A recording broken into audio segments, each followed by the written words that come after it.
మనిషి పరమాత్మ స్వరూపుడని ఆ దైవాన్ని తన అంతఃకరణలోనే దర్శించాలంటుంది శాస్త్రం. సృష్టిలో ప్రతి అణువు దైవత్వాన్ని నింపుకునున్నది. ప్రతి ప్రాణి దైవ సమానమే అంటారు. ఛత్తీస్గఢ్లో కొలువైన ఓ స్వామి సాక్షాత్తు పరమాత్మ స్వరూపంగా వెలుగొందుతున్నాడు. మరి అతను నిజంగా దైవ స్వరూపమేనా? అతనికి ఉన్న మహిమలు ఏంటి అన్నదే ఇవాల్టి దృశ్యం.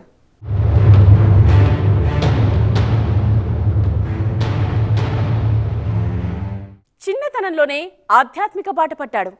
13 ఏళ్ల వయసులోనే నాలుకను కోసి శివలింగంపై ఉంచాడు. ఆ తరువాత నుండి తన లోకం తనదే అన్నట్టుగా ఉంటున్న అతను 14వ ఏట ఎవ్వరికీ చెప్పకుండా ఓ మారుమూల గ్రామానికి చేరుకున్నాడు. అప్పటి నుండి గత 20 ఏళ్లుగా దైవ సాధనలోనే మునిగి ఉన్నాడు.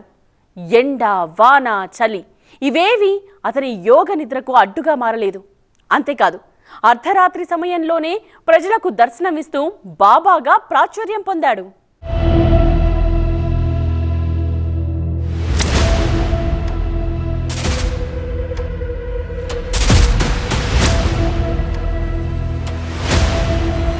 ఇదొక మనిషి కథ, బతుకున్న ఓ మనిషి కథ, ప్రజలు దేవుడుగా పిలుచుకునే కథ. విశాలమైన ఆకాశం కింద నగ్నంగా, ఎలాంటి ఆహారం లేకుండా, నీళ్లు తాగకుండా, లేవకుండా, నిద్రపోకుండా 27 ఏళ్లుగా కళ్ళు మూసుకొని తపస్సు చేస్తున్నాడు. बाबाजी कोई अन्न जल ग्रहण नहीं करते हैं। बाबा जी एक्चुअल में खाते हैं नहीं।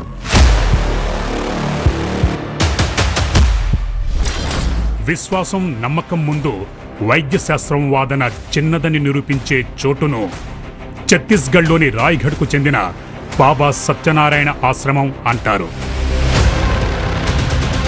एक बार वो ध्यान में चले गए, मतलब फिर आप यहाँ नगाड़ा बजाइए, साउंड बॉक्स बजाइए, बम फोड़िए, फटाका फोड़िए, किसी चीज़ से उनको फर्क नहीं पड़ता।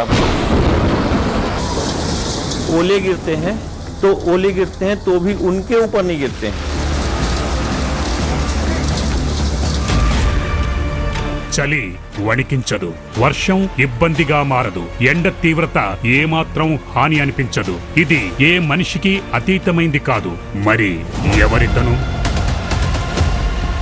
ప్రజల వాదన ఏంటంటే ఇది శివుడి వరం అని అంటారు. ఏదో అద్భుత శక్తి బాబాను సజీవంగా ఉంచుతోందంటారు. అతను మరెవరో కాదు, సాక్షాత్తు మహాదేవుడి దేవదూత అని చెబుతారు. हमें लगता है कि एक स्वरूप शिव का ये भी है, अवतार का ही है। దర్బార్కు రోజు వేలాది మంది వస్తుంటారు. మేం కూడా వెళ్ళాం. వచ్చిన వారందరూ ప్రార్థిస్తున్నారు. కానీ మాకు ఏం అర్థం కాలేదు. ఇవాళ ఈ బాబా ఆశ్రమంలో ఇప్పటి వరకు జరగనిది జరుగుతుంది. బాబా సింహాసనాన్ని క్షుణ్ణంగా పరిశీలించాలి.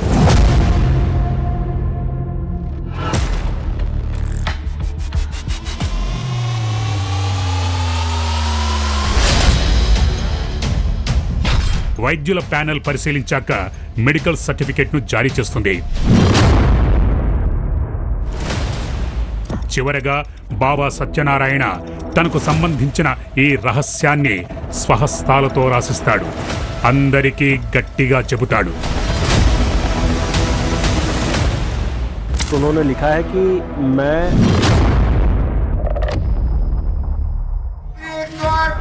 बाबा जी की श्री श्री सत्यनारायण बाबा जी की हर हर महादेव। గుర్తుంచుకోండి, మా ప్రయత్నం ఎవరి విశ్వాసాన్ని ప్రశ్నించాలని కాదు, ఎవరికి సవాల్ విసరాలని కాదు, మనిషి శరీరానికి సంబంధించిన క్లిష్టమైన పజిల్ను పరిష్కరించాలన్నదే మా ఉద్దేశం. ఇందుకోసం మేము ఛత్తీస్గఢ్లోని రాయ్గఢ్లో ఉన్న కొసన్మారా గ్రామానికి చేరుకున్నాం. అది 1998 ఫిబ్రవరి 16. 14 ఏళ్ల ఓ బాలుడు ఈ గ్రామానికొచ్చాడు. ఓ బండపై తన నాలుకను కోసుకొని చెట్టు కింద శివధ్యానంలో కూర్చుండిపోయాడు. ఆ పిల్లాడే मैं और बाबा जी के मामा जी दोनों गए थे। एक जन वहाँ रायगढ़ से आया, जो यहाँ राजू नगर का है, वो बताने आया कि डूमरपाली का एक ठो बालक वहाँ बैठा है जिप काट के। फिर मैं और बाबा जी के मामा जी ना दोनों साइकिल से गए। उस समय रोड भी नहीं बना था, ऐसे पटरी के किनारे किनारे। फिर जाके देखे हम लोग तो वहाँ से जीप काट के लीन हो गए थे। 26 ఏళ్లుగా ఒకే చోట కూర్చోవడం ఎలా సాధ్యం? శరీరంపై ఎలాంటి ప్రభావం చూపదా? ఈ ప్రశ్నలన్నిటికీ తెలుసుకునే సమయం వచ్చింది.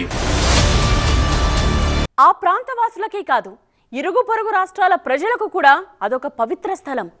సరైన ఆహారం తినకుండా, నీళ్లు తాగకుండా బతకడం నిజంగా సాధ్యమేనా?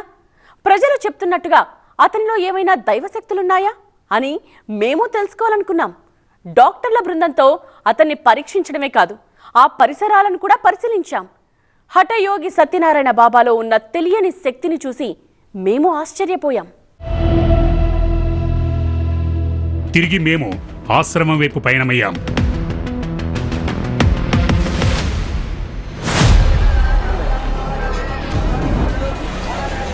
రాత్రి సమయంలోనూ జనం హడావుడి కనిపించింది. బాబా యథావిధిగా ధ్యానంలోనే ఉన్నారు. కాసేపటికి హారతి మొదలైంది.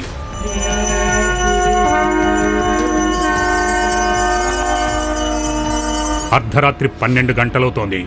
ఇప్పుడు బాబా కొన్ని గంటల ధ్యానం నుంచి బయటకొస్తారు. భక్తులను కలుస్తారు. అదే సమయంలో అకస్మాత్తుగా ప్రజలందరూ బయటకు వెళ్లారు.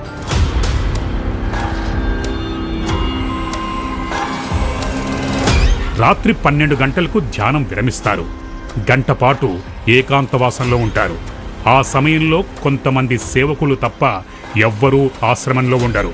रात के ठीक 12 बजे 00:00 रात के ठीक 12 बजे हैं अभी और तैयारी शुरू हो गई है।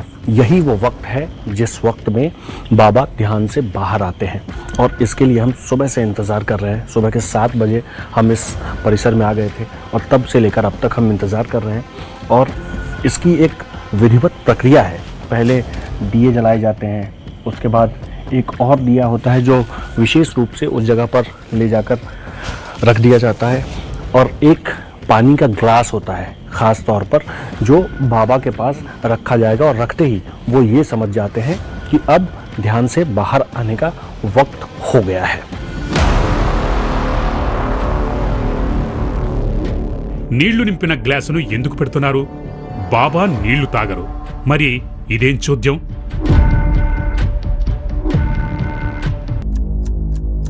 కాసేపటికి 2-3 సార్లు గట్టిగా ఊపిరి పీల్చుకున్నారు. శరీరం కదిలింది. చేతిలో కదలికొచ్చింది. తర్వాత బాబా తన కళ్ళను రుద్దుకొని నీళ్లతో ముఖం కడుక్కున్నారు. అర్ధరాత్రి 12 గంటల నుంచి 1 గంట వరకు ఆశ్రమం లోపల ఖాళీగా ఉంటుంది. కొంతమంది సేవకులతో పాటు మేం మాత్రమే ఉన్నాం. मेरा नाम आकाश है। मैं TV9 भारतवर्ष से आया हूँ और हमारा एक शो आता है दृश्यम। उसी शो में हम आपकी कहानी को दिखाना चाहते हैं। మా దగ్గర చాలా ప్రశ్నల జాబితా ఉంది. మేము అడగడం ప్రారంభించాం. బాబా సైగలతో సమాధానం చెప్పడం ప్రారంభించారు. मैं तो सुबह से आया हूँ, मुझे बहुत गर्मी लग रही है। मुझे लग रहा है कि यहाँ तापमान बहुत ज़्यादा है। आपको दिक्कत नहीं होती है? आप खुले में बैठते हैं, आपको बहुत ज़्यादा दिक्कत नहीं होती है? नहीं होती, बाबा जी बोल रहे हैं। कभी दिक्कत नहीं होती? ठंड के महीने में तो दिक्कत होती होगी। सब एक समान है मौसम, बाबा जी बोल रहे हैं मेरे लिए। బాబా దర్బారులో ఎవ్వరూ గమనించనిది ఏదైనా ఉందా? గమనించినా దాన్ని పరిశీలించే ధైర్యం చెయ్యలేదా? ఈ సింహాసనంపై 1998 నుంచి కూర్చునే ఉన్నారు. ఇది మనిషికి ఎలా సాధ్యం? ఆశ్రమం ఖాళీగా ఉంది. బయట కూర్చున్న భక్తులు తలుపులు ఎప్పుడు తెరుస్తారా అని ఎదురు చూస్తున్నారు. ఇప్పుడు కొన్ని విషయాలు తెలుసుకోవాలనుకున్నాం. అలా ఆలోచిస్తూ ఆశ్రమం వెనుక వైపు చేరుకున్నాం. पूरा ये परिसर अभी बिल्कुल खाली है। इस मंदिर के आसपास इस प्रांगण में आपको कहीं कोई दिखाई नहीं देगा। ये जो दरवाजे हैं ये पीछे के दरवाजे हैं और देखते हैं कि यहाँ से बाबा जी दिखाई पड़ते हैं कि नहीं, और दिखाई पड़ते हैं तो वो आखिर किस स्थिति में हैं अभी।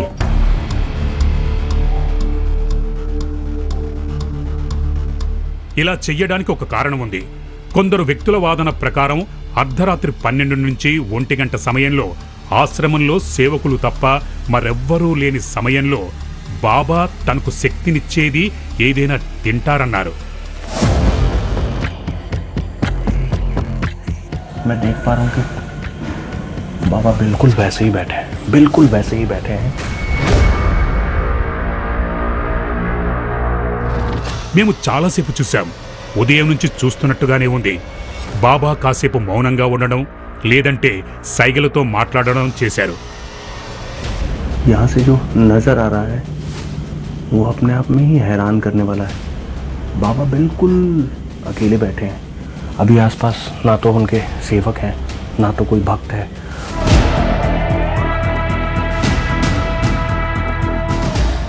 ఆయన తపస్సు లక్ష్యం ఏంటన్న దానిపై మేము ఒక్కొక్కటిగా సమాధానాలను వెతికే పనిలో పడ్డాం. ఇప్పుడు మా దృష్టి సీటుపై పడింది. ఈ ప్లాట్ఫామ్ పదే పదే ఆశ్చర్యంగా అనిపించింది. దీని పజిల్ను పరిష్కరించాలి. ఇందుకోసం బాబా సీటుపై ఉన్న పరుపులను తొలగించి చూడాల్సి ఉంటుంది. ఇలా చెయ్యాలంటే మేము ఆశ్రమం సభ్యుల విశ్వాసాలను పరిగణలోకి తీసుకోవాలి. అవకాశం చూసి మేం మాట్లాడతాం. కాసేపట్లో ప్రధాన ద్వారం తెరుచుకోనుంది. లోపల భక్తుల రద్దీ కొనసాగనుంది. అంతకంటే ముందు ఒక పని పూర్తి చేయాలి. బాబాకి వైద్య పరీక్షలు చేయించాల్సి ఉంటుంది. లక్ష్యం ఒక్కటే, ఆహారం నీరు లేకుండా ఆయన శరీరంలో ఉన్న అంతర్గత పరిస్థితి ఏంటని. నిష్పక్షపాతంగా 3 వైద్యులు ఒకరి తర్వాత ఒకరు చూసి నివేదిక ఇవ్వాల్సి ఉంటుంది. మేము మొదటి డాక్టర్తో బాబా సత్యనారాయణ దగ్గరకు చేరుకున్నాం. ఆయన pulse, heart beat, body temperature, blood ప్రెషర్తో సహా అన్ని రొటీన్ చెకప్లు చేశారు.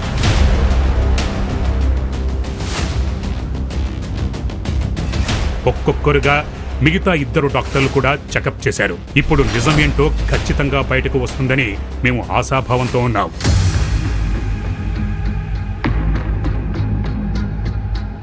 పరీక్షల తర్వాత వైద్యులు విడివిడిగా రిపోర్టు రాసి మాకిచ్చారు. మేము వాటిని చూసి షాక్ అయ్యాము. ఇందులో అంతా మామూలుగానే ఉంది. అన్ని సాధారణ ఆరోగ్యవంతులకు ఉన్నట్టే ఉంది.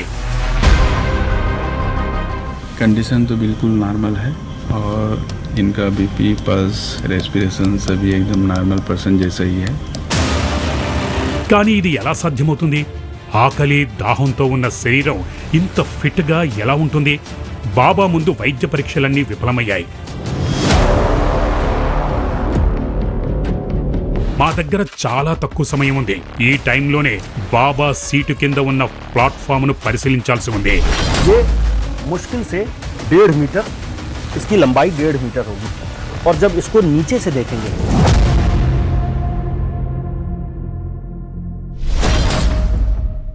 ఇందుకోసం సీటు పక్కన ఉన్న పరుపులు తీసేశారు. కింద అదే ప్లాట్ఫామ్ కనిపించింది. బాబా స్వయంగా సంకేతం చేసి వెనుకవైపు ఉన్న పరుపును కూడా తీసేయించారు. ప్లాట్ఫామ్ సాధారణంగానే ఉంది. బాబా సీటు గ్రనైట్ రాయిపై ఉంది. దానిపై ఒక సన్నని కుషన్ ఉంచారు. రౌండ్ కుషన్ తిరిగి పెట్టారు. ధ్యానంలోకి వెళ్లే సమయం ఆసన్నమైంది. అందుకు ప్రత్యేకమైన ఎక్సర్సైజ్ ఏం ఉండదు. కూర్చుని అలాగే ధ్యానంలో మునిగిపోతారు. బాబా సత్యనారాయణ ధ్యానంలోకి వెళ్లారు. సేవకులు విశ్రాంతి తీసుకునేందుకు వెళ్లారు. ఆశ్రమం కూడా ఖాళీ అయింది. ఇక్కడ మేం కూడా తిరిగి పయనమయ్యాం. ప్రజల దృష్టిలో అన్ని అంశాలను శోధించలేకపోయామన్న భావనుంది.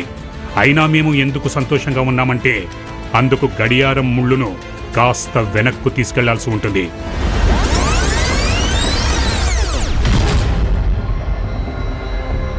ఆ సమయంలో 3 డాక్టర్లు చెకప్ చేశారు. మెయిన్ గేట్ ఇంకా తెరుచుకోలేదు. భక్తులంతా బయటే వేచి చూస్తున్నారు. మెడికల్ రిపోర్టులు సాధారణ స్థితిలో ఉండటంతో వైద్యులతో మేము వాగ్వాదానికి దిగాము.